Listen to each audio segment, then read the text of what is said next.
place? Nu. E bine, lasă-mi să am să cânt și o piesă, cea mai nouă melodie pentru toată lumea prezentă, pentru toți frații noștri și pentru cei care nu mă cunosc. Sunt Ionuț Cercel, băiatul lui Petrică Cercel. Ușor, doar eu și chitara pe spate. Iau. Da dum la dum la da, da dum la da, da dum la da, ma de România. Da dum la da, da dum la da, da dum la da, ma de România. Chiar dacă ești moldovean, ardelean sau țigan, suntem de romanii, iali, iali, iali. Chiar dacă ești moldovean, ardelean sau oltean, suntem de romanii, iali, iali, iali. Da dum la da, da dum la da, da dum la da, ma de România.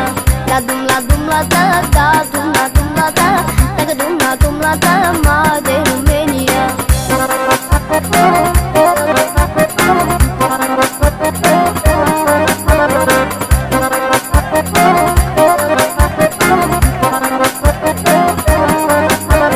Nu contează cine ești sau ce limbă vorbești, asta e țara ta, România. Nu contează cine ești sau ce limbă vorbești, asta e țara ta, România. Solo, iau cea mai nouă, ai cu moldoveanu, cu ardeleanu, bucureșteanu, haide să țiganu, și cu olteanu, cu moldoveanu, cu ardeleanu.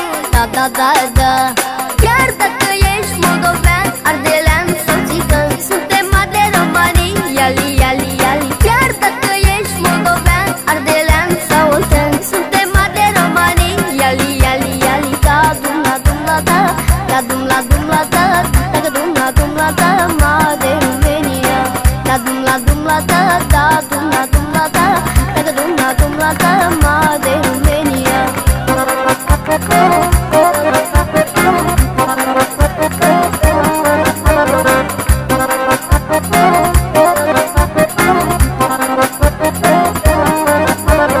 Nu contează unde stai sau ce dialect ai, distrează-te și bea că-i țara ta. Nu contează unde stai sau ce dialect ai, distrează-te și bea că-i țara ta. Chiar dacă ești moldovean, ardelean sau țigan, suntem de romanii, iali, iali, iali. Chiar dacă ești moldovean, ardelean sau oltean, suntem de romanii, iali, iali, iali.